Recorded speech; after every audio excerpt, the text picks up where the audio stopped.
Welcome to Smart Business Show, episode 97.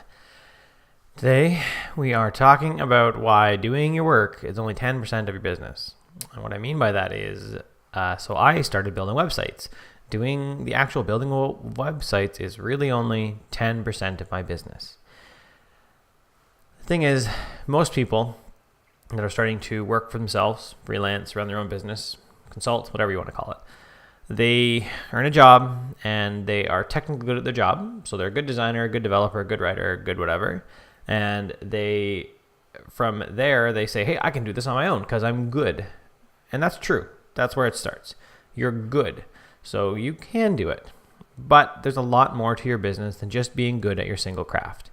That is a key element for sure. If you're terrible at your craft, then you can't run a business, right? Well, it's a lot harder to run a business. It's a lot harder to have happy clients. But there's a lot of other things that you need to do. You have to market. So you have to know how to write, possibly speak, network, follow up with your clients. And you got to know how to budget. Otherwise, you're just going to spend. You're going to be living paycheck to paycheck even when you're making enough because you didn't budget.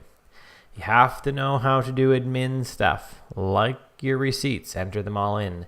You have to know how to invoice people. That's another admin task. And it's surprising how many freelancers are saying, well, I haven't invoiced that client in 6 months because it just wasn't a big invoice or something along those lines, which is terrible. You invoice. And your taxes as well. I suggest hiring out your taxes pretty much no matter what income your level is. Hire them out, get someone to do them. But you need to be familiar with how it works at least. You have to be willing to spend time planning. So stuff like your yearly goals. We talked about this a while ago. Your yearly goals, breaking them down into quarters, breaking those quarters down into months, and breaking those months down into weeks. So you can track where you are and you can stay on task. You can say, well, I didn't make it this week. So that means that I need to double up next week or I need to adjust the goals. You need to spend time on your own education and training. This is easiest at the beginning of your business when you're really excited about your craft. So when I was beginning as a developer and I was super excited about it, it was the easiest. It's harder now because I'm not as excited about being a developer.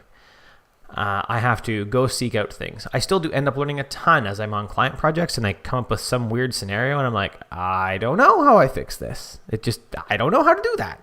And so I learned there. I spend so much time reading though about how to run a good business. In fact, I spend almost all of my education time, all of the specific education time I spend learning how to run a good business, how to be a better person, how to interact with clients better, how to market, how to write good estimates, all that stuff. That's what I do.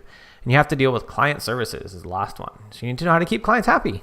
You need to know that you don't just take the project and then not email them for 3 weeks while you work on it. You email them every week. In fact, I suggest you get on the phone with them or on Skype or whatever at least once a week and say, hey, how's it going? You banter a little bit and you tell them how the project is. On top of that, you send an email on Friday saying, this is everything I've worked on. And on Monday, you say, this is everything we're working on next week. That's what they should be getting. Plus, they should be getting regular updates in their project management system. So just because you can do the task, because you can build a good website or design a good website or write good copy or get more conversions doesn't mean that you can run a business. You need to be taking care of all those other things as well. Thanks for watching.